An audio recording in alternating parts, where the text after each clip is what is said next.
नमस्कार, मी पंजाब डक. 300 ते 400 मिलीमीटर पाऊस पडण्याची शक्यता आहे. म्हणून जे शेतकऱ्याच्या नदीकाठचा कोणाचा आखाडा असेल, कोणाची जनावरे बांधलेली असतील, पाईपलाईन असेल, तर तुम्ही काय करा, दुपारपर्यंत काढून घ्या. कारण की ह्या परभणी जिल्ह्यामध्ये ह्या 5-6 तालुक्यामध्ये अतिवृष्टी होणार आहे. म्हणजे 250 ते 300 मिलीमीटर काही ठिकाणी पाऊस पडेल ह्या 2 दिवसातच. मध्ये इतका जर पाऊस पडला तर पूर येऊ शकतो. त्याच्यामुळे तुम्ही सतर्क राहण्याची गरज आहे. खास करून हे अंदाज परभणी जिल्ह्यातील ह्या शेतकऱ्यासाठी दिलेला आहे. 250 ते 300 मिलीमीटर काही ठिकाणी ह्या 2 दिवसात पाऊस पडू शकतो. तितका जर पाऊस पडला तर पूर परिस्थिती येते, अचानक पाणी येतं. म्हणून हा अंदाज शेतकऱ्यांना लक्षात यायचा. नमस्कार शेतकरी बांधवांनो, तुम्ही पाहत आहात बोलगड्या मराठी युट्यूब चॅनेल. मी आधीच म्हटलं होतं ना की पाऊस चांगला जोराचा होणार आहे. अगदी तसंच घडतंय. आज उद्या आणि पुढील 2 दिवसांसाठी राज्यातील सर्व शेतकरी बांधवांसाठी एक अतिशय मोठी आणि अत्यंत महत्वाची अपडेट आता या ठिकाणी समोर आली आहे. प्रसिद्ध हवामान अभ्यासक पंजाबराव डक यांनी आताच राज्यासाठी सर्वात मोठा हवामान अंदाज या ठिकाणी जाहीर केला आहे. शेतकरी मित्रांनो, सध्या राज्यामध्ये रात्रीपासूनच अनेक ठिकाणी पावसाने संततधार सुरू केली आहे. पण खरी धोक्याची घंटा आज दुपारनंतर वाजणार आहे. दुपारनंतर पावसाची स्पीड अचानक वाढणार असून रात्रीपर्यंत राज्यातील अनेक जिल्ह्यांमध्ये शेतातून पाणी बाहेर काढावे लागणार आहे. इतका मुसळधार ते अतिमुसळधार पाऊस आता कोसळणार आहे. विशेषतः विदर्भ आणि मराठवाडा आणि खानदेशाच्या काही भागात अतिवृष्टीचा इशारा आता या ठिकाणी देण्यात आला आहे. पण एक गोष्ट सर्व शेतकरी बांधवांनी सुरुवातीलाच लक्षात घ्यावी. प्रसिद्ध हवामान अभ्यासक पंजाबराव डक यांनी स्पष्ट केलंय की जर एखाद्या जिल्ह्याचं नाव घेतलं तर त्या संपूर्ण जिल्ह्यात सर्वत्र सारखा पाऊस पडत नसतो. उदाहरणार्थ परभणी जिल्ह्यात 848 गावं आहेत, तर ही 848च्या 848 गावांमध्ये अतिवृष्टी होणार नाही. फक्त 30 ते 40 गावांच्या पट्ट्यात ढगफुटी दृश्य पाऊस होईल. त्यामुळे घाबरून न जाता प्रत्येकाने आपल्या भागातील स्थानिक अंदाज लक्षात घ्यायचा आहे. चला तर मग डक सरांनी सांगितलेल्या त्या मुख्य 15 जिल्ह्यांची आणि तालुक्याची सविस्तर माहिती आता जाणून घेऊया. बघा आता शेतकरी मित्रांनो, पहिल्या क्रमांकाचा जिल्हा येतो परभणी जिल्हा. प्रसिद्ध हवामान अभ्यासक पंजाबराव डक यांनी सांगितल्याप्रमाणे आमच्या परभणी जिल्ह्यातील शेतकऱ्यांसाठी मोठा इशारा दिला आहे. आज दुपारनंतर आणि रात्री परभणी जिल्ह्यातील शेतातून पाणी निघून जाईल असा जोराचा पाऊस पडणार आहे. विशेषतः परभणी जिल्ह्यातील जो भाग आतापर्यंत वंचित होता, म्हणजेच परळी, वैजनाथ, सोनपेठ, गंगाखेड आणि पूर्णा या पट्ट्यांमध्ये आज मुसळधार ते अतिमुसळधार पाऊस कोसळणार आहे. त्यामुळे या भागातील शेतकऱ्यांनी सतर्क राहावे. शेतकरी मित्रांनो, आता दुसऱ्या क्रमांकाचा जिल्हा येतो बीड. बीड जिल्ह्यातील शेतकरी बांधवांसाठी एक अतिशय आनंदाची बातमी आहे. बीड जिल्ह्यात आज, उद्या आणि पुढील 2 दिवसांमध्ये चांगल्या जोराचा पाऊस पडणार आहे. आज दुपारनंतर बीडच्या अनेक तालुक्यांमध्ये पावसाचा जोर वाढेल आणि ठिकठिकाणी मुसळधार पाऊस हजेरी लावेल, ज्यामुळे बीडमधील पिकांना आता मोठा दिलासा मिळणार आहे. बघा आता शेतकरी मित्रांनो, तिसऱ्या क्रमांकाचा जिल्हा येतो जालना जिल्हा. जालना जिल्ह्यासाठी देखील आज दुपारनंतर अत्यंत आनंदाची बातमी आहे. जालना जिल्ह्यात आज दुपारनंतर अशा काही ठिकाणी आता या ठिकाणी पाऊस पडणार आहे जिथे थेट शेतातून पाणी बाहेर पडेल. जालना, बदनापूर, आंबड आणि भोकरदन परिसरातील काही गावांमध्ये जोरदार ते मुसळधार पावसाची शक्यता आता प्रसिद्ध हवामान अभ्यासक पंजाबराव डक यांनी वर्तवली आहे. शेतकरी मित्रांनो, चौथ्या क्रमांकाचा जिल्हा येतो छत्रपती संभाजीनगर जिल्हा.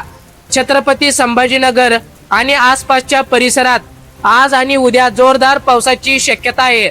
जिल्ह्यातील काही तालुक्यांमध्ये विजांच्या कडकडाटासह मुसळधार सरी कोसळतील. तसेच या भागातील जायकवाडी म्हणजेच नाथसागर धरणाबाबत ही आता मोठी अपडेट समोर आली आहे. बघा आता शेतकरी मित्रांनो, 5व्या क्रमांकाचा जिल्हा येतो अहिल्यानगर जिल्हा. अहिल्यानगर जिल्ह्यामध्ये आज आणि उद्या चांगल्या जोराच्या पावसाची शक्यता आता वर्तवण्यात आली आहे. जिल्ह्यातील अनेक कोरड्या पडलेल्या पट्ट्यांमध्ये हा पाऊस सुखद दिलासा देईल, शेती कामांना वेग येईल अशा सरी या 2 दिवसात नगर जिल्ह्यात पाहायला मिळतील. शेतकरी मित्रांनो, आता 6व्या क्रमांकाचा जिल्हा येतो सोलापूर जिल्हा. आतापर्यंत पावसापासून वंचित राहिलेल्या सोलापूर जिल्ह्यासाठी डक सरांनी मोठी आनंदाची बातमी दिली आहे. आज, उद्या आणि पुढील 2 दिवसात सोलापूर जिल्ह्यातील एकही भाग पावसापासून वंचित राहणार नाही। संपूर्ण जिल्ह्याला सर्वदूर चांगला जोराचा पाऊस पडणार असून शेतकऱ्यांच्या चेहऱ्यावर हसू फुलणार आहे। बघा आता शेतकरी मित्रांनो, 7व्या क्रमांकाचा जिल्हा येतो धाराशिव जिल्हा। धाराशिव जिल्ह्यामध्ये देखील आज आणि उद्या पावसाचा जोर वाढणार आहे। जिल्ह्यात कोणताही भाग पावसाविना कोरडा राहणार नाही, अशी परिस्थिती आता या ठिकाणी निर्माण होत आहे। या दोन्ही दिवसात होणारा जोरदार पाऊस धाराशिवच्या पिकांसाठी संजीवनी ठरणार आहे। बघा आता शेतकरी मित्रांनो, 8व्या क्रमांकाचा जिल्हा येतो तो म्हणजे लातूर जिल्हा। लातूर जिल्ह्यातील शेतकऱ्यांनी देखील हा अंदाज आता या ठिकाणी नीट लक्षात घ्यायचा आहे। लातूर जिल्ह्यात या 2 दिवसांमध्ये अतिशय चांगला आणि जोराचा पाऊस पडणार आहे। लातूर मधील कोणताही तालुका किंवा भाग आता या ठिकाणी वंचित राहणार नाहीये। सर्वत्र आणि सर्वदूर पावसाची हजेरी आता लातूर जिल्ह्यांमध्ये पाहायला मिळणार आहे। बघा आता शेतकरी मित्रांनो, 9व्या क्रमांकाचा जिल्हा येतो तो म्हणजे नांदेड जिल्हा। नांदेड जिल्ह्यातील शेतकऱ्यांसाठीही प्रसिद्ध हवामान अभ्यासक पंजाबराव डक सरांनी आता या ठिकाणी मोठा दिलासा दिला आहे। नांदेड जिल्ह्यात आज आणि उद्या जोरदार पाऊस पडणार असून इथला कोणताही भाग पावसापासून सुटणार नाहीये। नांदेडकरांनी आपल्या शेती कामांचे नियोजन आता या अंदाजानुसार करायचे आहे, जेणेकरून आपल्या पिकांचे, शेतीचे आणि फवारणी केलेल्या खतांचे नुकसान होणार नाहीये। शेतकरी मित्रांनो, आता 10व्या क्रमांकाचा जिल्हा येतो सांगली जिल्हा। पश्चिम महाराष्ट्रातील सांगली जिल्ह्यासाठी देखील प्रसिद्ध हवामान अभ्यासक पंजाबराव डक सरांनी आज आणि उद्या चांगल्या पावसाचा अंदाज दिला आहे। सांगली आणि जत परिसरामध्ये आज पावसाचा जोर वाढलेला पाहायला मिळेल, जो पिकांच्या वाढीसाठी अत्यंत उपयुक्त आणि चांगला ठरणार आहे। शेतकरी मित्रांनो, आता 11व्या क्रमांकाचा जिल्हा येतो बुलढाणा जिल्हा। विदर्भातील बुलढाणा जिल्ह्यात आज आणि उद्या अतिमुसळधार पाऊस पडण्याचा इशारा आता हवामान खात्याने देखील देण्यात आलेला आहे। विशेषतः खामगाव, चिखली, मेहकर, हे गाव, नांदुरा आणि घाटाच्या खालील मलकापूर परिसरात काही भागांमध्ये ढगफुटीसारखा पाऊस पडू शकतो। नदी नाल्यांना पाणी येणार असल्याने शेतकऱ्यांनी विशेष काळजी घ्यावी। शेतकरी मित्रांनो, आता 12व्या क्रमांकाचा जिल्हा येतो जळगाव जिल्हा। खानदेशातील जळगाव जिल्ह्यांमध्ये आज संपूर्ण जिल्ह्यात बऱ्याच प्रमाणात मुसळधार पाऊस होणार आहे। जळगाव जिल्ह्यांमध्ये जळगाव जामोदच्या खालील भाग म्हणजे विशेषतः रावेर, पाचोरा या पट्ट्यामध्ये पावसाचा जोर प्रचंड असेल।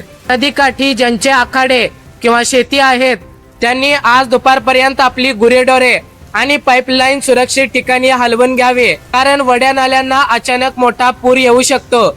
शेतकरी मित्रांनो, आता 13व्या क्रमांकाचा जिल्हा येतो धुळे जिल्हा। धुळे जिल्ह्यात आतापर्यंत पाऊस कमी होता। आज आणि उद्या धुळे जिल्हा पावसापासून वंचित राहणार नाहीये। जिल्ह्यात ठिकठिकाणी मुसळधार पाऊस पडणार असून विहिरींच्या आणि ओढ्यांच्या पाण्याच्या पातळीत आता या ठिकाणी मोठी वाढ होणार आहे। शेतकरी मित्रांनो, आता 14व्या क्रमांकाचा जिल्हा येतो नंदुरबार जिल्हा। नंदुरबार जिल्ह्यातील शेतकऱ्यांसाठी देखील हा अंदाज आता दिलासादायक आहे। नंदुरबार मध्ये आज आणि उद्या मुसळधार पाऊस पडणार असून या 2 दिवसात पावसाचा जोर वाढल्यामुळे कोरडे पडलेले पावसाचे स्रोत आता पुन्हा जिवंत होणार आहेत। बघा आता शेतकरी मित्रांनो, 15व्या क्रमांकाचा जिल्हा येतो नाशिक जिल्हा। नाशिक जिल्ह्यामध्ये आज आणि उद्या चांगला जोराचा पाऊस पडणार आहे। नाशिक जिल्ह्यामध्ये आज आणि उद्या चांगला जोराचा पाऊस पडणार आहे। नाशिकच्या धरण क्षेत्रात आणि ग्रामीण भागात मुसळधार पाऊस पडणार असल्यामुळे गोदावरी नदीला पुन्हा एकदा मोठा पूर येण्याची शक्यता आता प्रसिद्ध हवामान अभ्यासक पंजाबराव डक यांनी नुकतीच वर्तवली आहे। शेतकरी मित्रांनो, या 15 जिल्ह्यांव्यतिरिक्त राज्याच्या इतर भागात सुद्धा काय परिस्थिती असणार आहे ते आता थोडक्यात जाणून घेऊया।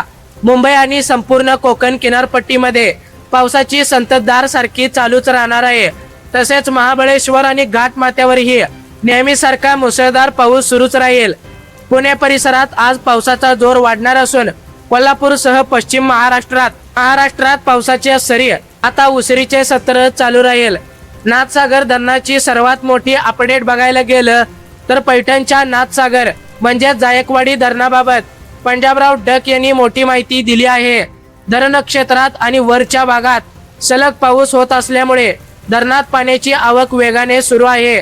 काल रात्रीपर्यंत नाथसागर धरण 67% होते, ते आज जवळपास 69% पुढे गेले आहे।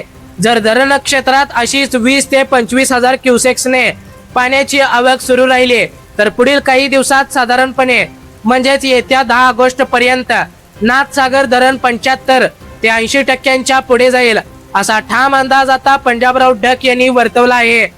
त्यामुळे मराठवाड्याची पाण्याची चिंता आता पूर्णपणे मिटली आहे.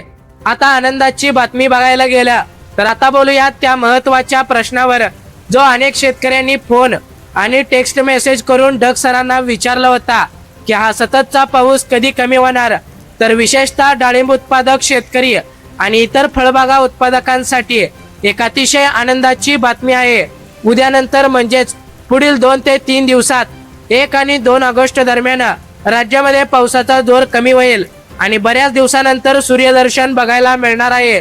परंतु सूर्यदर्शन होत असले तरी स्थानिक वातावरणात तयार झालेले म्हणजेच मराठवाडा, सोलापूर, लातूर, बीड, जालना, छत्रपती संभाजीनगर विदर्भाच्या काही पट्ट्यांमध्ये स्थानिक पातळीवर दुपारनंतर पावसाच्या सळत राहतील.